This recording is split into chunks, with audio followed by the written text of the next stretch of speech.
Hello, आप सभी लोगों को मेरे तरफ से नमस्कार है। स्वागत है आप सभी लोगों का आज इस मेरे यूट्यूब चैनल पर।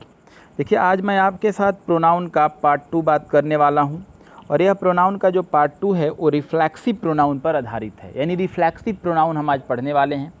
और इसके पहले मैंने प्रोनाउन का एक पार्ट 1 वीडियो आपको बनाकर दिया था जो बिल्कुल डिस्ट्रीब्यूटिव प्रोनाउन पर आधारित था। तो आप उस वीडियो को अभी तक नहीं देखे हैं तो बिल्कुल आप देखेंगे, क्योंकि मैंने हर कंसेप्ट को वहाँ आपके साथ डिस्कस किया है। और एक मैं बात बता दूं कि ये रिफ्लेक्सिव प्रोनाउन है। मैं आज इस पर आपको क्वेश्चन भी लेकर आया हूं और क्वेश्चन के साथ सारे क्वेश्चन का कंसेप्ट भी मैं आपके साथ बात करूंगा।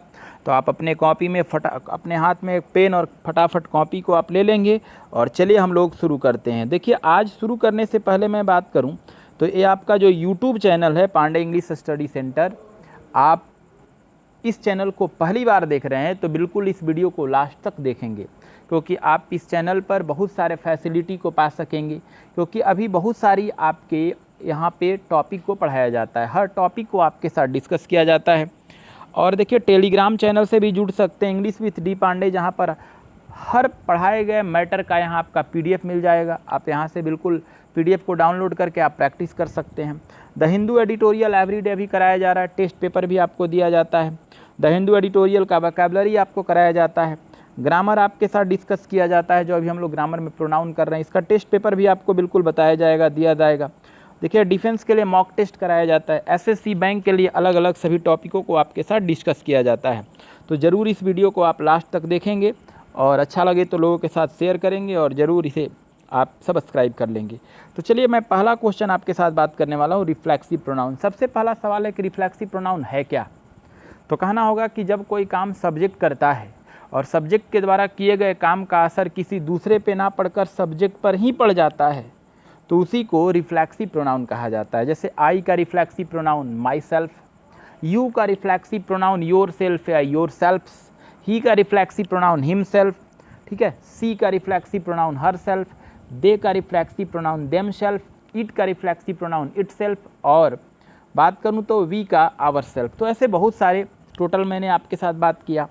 अब लगता है कि रिफ्लेक्सिव प्रोनाउन होगा कहाँ, पहला सवाल ये है। तो कहना होगा रिफ्लेक्सिव प्रोनाउन जो है, पहला सीखिए कि रिफ्लेक्सिव प्रोनाउन कहाँ नहीं होगा, ये सीखिए। ये लिखिए, आप नोट में लिख सकते हैं कॉपी पर कि रिफ्लेक्सिव प्रोनाउन कभी भी सब्जेक्ट का काम नहीं करता है।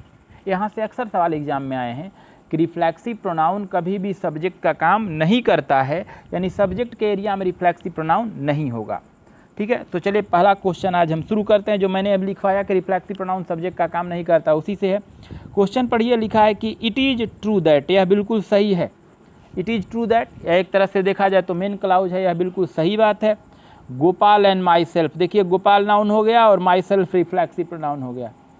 यह बिल्कुल सही बात है कि गोपाल और मैं दोनों हैव गिवन डाटा, आंकड़ा को दिया है। तो अगर देखा जाए तो हैव यहाँ पे वर्ब हो गया, हैव गिवन वर्ब है। तो हैव गिवन जब वर्ब है तो गोपाल और माई सेल्फ तो सब्जेक्ट हो गया। तो मैंने अभी बताया ना कि रिफ्लेक्सिव प्रोनाउन कभी सब्जेक्ट का काम नहीं करता। तो यहाँ पे आप देख सकते हैं कि माई सेल्फ सब्जेक्ट बना हुआ है, गोपाल सही है, माई सेल्फ गलत है। माई सेल्फ के जगह पर इसे सब्जेक्टिव केस में आप आई बना दीजिए, क्योंकि आई का ही माई सेल्फ लिखा हुआ है। तो पहला कंसेप्ट आप कॉपी पे लिखेंगे कि रिफ्लेक्सिव प्रोनाउन सब्जेक्ट का काम नहीं करेगा, बल्कि उसे पर्सनल प्रोनाउन बना दिया जाएगा। क्लियर, तो आपका आंसर बॉय होगा, केवल माई सेल्फ की जगह पे आई कर देंगे। तो कोई पूछेगा कि रिफ्लेक्सिव प्रोनाउन सब्जेक्ट के स्थान पे नहीं लगता, तो लगता कहाँ है, तो आप कहेंगे कि ऑब्जेक्ट के स्थान पे लगता है, ऑब्जेक्ट के एरिया में लगता है। तो चलिए सेकेंड क्वेश्चन। तो चलिए अगर बात करें आप, तो चलिए मेरा एक और बात लिखिए कि अगर कहीं प्रीपोजिशन लिखा हुआ है, ठीक है, प्रीपोजिशन कहीं लिखा है और प्रीपोजिशन के बाद अगर कोई हमें प्रोनाउन लिखना हो तो कभी भी रिफ्लेक्सिव प्रोनाउन नहीं लिखेंगे। नोट में लिख लीजिए, प्रीपोजिशन के बाद कभी भी रिफ्लेक्सिव प्रोनाउन नहीं लिखा जाता है, बल्कि किसी भी प्रोनाउन को हम रिफ्लेक्सिव में लिखेंगे ही नहीं, बल्कि हम उसे ऑब्जेक्टिव केस में लिखेंगे। ठीक है, तो चलिए क्वेश्चन पढ़ते हैं। लिखा है ईच ऑफ द मेंबर्स, देखिए ईच के बाद ऑफ लगता है तो आगे आने वाला काउंटेबल नाउन प्लूरल होता है। कह रहा है कि प्रत्येक जो मेंबर्स हैं, ईच सिंगुलर है, ईच सिंगुलर है तो हैज आया, हैज नॉन जानते हैं, प्रत्येक मेंबर है जो जान चुके हैं। अबाउट बारे में, यू एंड माई सेल्फ, देखिए यहाँ यू, अब देखिए अबाउट क्या है, ध्यान से देखिए। अबाउट एक तरह से आप देखिएगा तो प्रीपोजिशन है, अबाउट यहाँ पे क्या है, प्रीपोजिशन। तो प्रीपोजिशन के बाद ये देखिए जो आया है यू तो सही है, ये ऑब्जेक्टिव केस में भी है। लेकिन यहाँ जो माई सेल्फ लिखा है ये तो रिफ्लेक्सिव प्रोनाउन है, तो प्रीपोजिशन के बाद कभी भी रिफ्लेक्सिव प्रोनाउन नहीं होगा, ऑब्जेक्टिव केस होगा। तो यहाँ पे आप माई सेल्फ किससे बनाए हैं पहले सोचिए, आई से, तो आई का ऑब्जेक्टिव केस मी लिखिए, तो माई सेल्फ के जगह पे आपका क्या हो जाएगा, मी हो जाएगा, तो आपका आंसर सी जाएगा। तो आप लिख लिए होंगे कि प्रीपोजिशन के बाद ऑब्जेक्टिव केस होगा, रिफ्लेक्सिव प्रोनाउन का यूज नहीं होगा। चलिए अगला सवाल हम लोग लिखते हैं। देखिए अगर इसमें बात करें तो थर्ड क्वेश्चन लग रहा है कि हमें से छूट गया है, तो चलिए आप घबराएंगे नहीं, थर्ड क्वेश्चन को हम देखा करेंगे। 4 क्वेश्चन पे आइए हम लोग बात करते हैं। थर्ड इसमें मैंने नहीं लिख पाया है, ठीक है। लिखा है वन ऑफ द कैंडिडेट्स, कह रहा है कि एक जो कैंडिडेट्स है, तो वन ऑफ के बाद काउंटेबल नाउन प्लूरल आता है। एक जो कैंडिडेट है प्राइड्स, उसको ज़्यादा स्वाभिमान है। प्राइड क्या है, एक तरह से स्वाभिमान है। तो अब आपको याद रखना होगा कि कुछ ऐसे वर्ब हैं, ठीक है, कुछ ऐसे वर्ब हैं जिनके बाद ऑब्जेक्ट के स्थान पर ऑब्जेक्ट नहीं रहने पर रिफ्लेक्सिव प्रोनाउन होता है, ठीक है। और एक बात याद रखिएगा, रिफ्लेक्सिव प्रोनाउन हमेशा सब्जेक्ट के अनुसार तय किया जाता है। तो कह रहा है क्या कि एक कैंडिडेट जो है वो एक तरह से स्वाभिमान दिखाता है on the result of his son, जब उसका बेटा पास हो जाता है, उसके बेटे की जब रिजल्ट आती है। तो बताइए एक व्यक्ति जो है प्राइड स्वाभिमान करता है, गर्व करता है, तो किससे गर्व करता होगा, अपने आप पर, क्योंकि उसका बेटा क्या कर गया, पास कर गया। तो यहाँ प्राइड के बाद रिफ्लेक्सिव प्रोनाउन होगा, तो रिफ्लेक्सिव प्रोनाउन सब्जेक्ट के अनुसार, तो कितना कैंडिडेट, एक कैंडिडेट, वन लिखा है, तो एक कैंडिडेट मतलब ही हो जाएगा, तो ही का रिफ्लेक्सिव प्रोनाउन हिमसेल्फ होगा, तो आपका आंसर सी जाएगा, हिमसेल्फ होगा, कैट होगा। क्वेश्चन नंबर अगला 5 आइए। लिखा है इट इज सेड दैट, यह कहा जाता है कि योर फादर, आपके पिताजी ने, सेव मतलब बचाया है, हिमसेल्फ अपने आप को, दिस ईयर। एक बात याद रखिए, कुछ वर्ब ऐसे हैं जिनके बाद तो रिफ्लेक्सिव प्रोनाउन आता ही नहीं है, ठीक है। उसी में एक सेव आता है, तो आप याद रखना होगा कि सेव के बाद कभी भी रिफ्लेक्सिव प्रोनाउन का यूज नहीं होगा। तो सेव यहाँ पे सही है, रिफ्लेक्सिव प्रोनाउन यहाँ गलत है। केवल आप कुछ नहीं लिखेंगे, केवल हिमसेल्फ को हटा देंगे, केवल दिस ईयर लिखेंगे, सही हो जाएगा। तो इसका ये हो जाएगा, तो हिमसेल्फ हटाएंगे तो ऐसे बनेगा कि यह कहा जाता है कि उनके पिताजी ने सेव किया है इस साल, तो केवल हिमसेल्फ हटाइए, आपका आंसर कैट होगा। तो आप याद रखिएगा कि सेव के बाद कभी भी रिफ्लेक्सिव प्रोनाउन नहीं आता है। चलिए एक बात और मैं बता दूं कि रिफ्लेक्सिव प्रोनाउन जहाँ भी आप लिखते हैं वहाँ कभी पोस्ट ऑफिस लगता ही नहीं, ए वाला, ठीक है। और जब पोस्ट ऑफिस लगाना होता है ना, तो आप रिफ्लेक्सिव प्रोनाउन हटा देंगे और हटा के उसे कोई दूसरा चीज़ लिखेंगे। तो क्वेश्चन आइए, कह रहा है इट इज़ ट्रू दैट, यह बिल्कुल सही बात है कि एवरीवन, हर कोई एक, हैज़ पेंटेड मतलब पेंट किया है, चित्रित किया है, हिमसेल्फ रूम अपने घर के कमरा का। तो देखिए हिमसेल्फ में पोस्ट ऑफिस लगा है, बिल्कुल गलत है, तो हिमसेल्फ रूम यहाँ होगा भी नहीं। तो आप इसको हटा के आप क्या करेंगे, हिमसेल्फ को हटाइए, आप लिखिए माई, लिखिए आप माई ऑन रूम, सब कोई लिखिए माई ऑन रूम। तो आपका सबका आंसर होना चाहिए, हिमसेल्फ को हटा के रूम रहने देंगे। अब पूरा हिमसेल्फ रूम को हटा के लिख सकते हैं, लिखिए माई, MY on, OWN on room, आपका हो जाएगा। यानी रिफ्लेक्सिव प्रोनाउन कभी भी पोस्ट ऑफिस का यूज नहीं लेता है।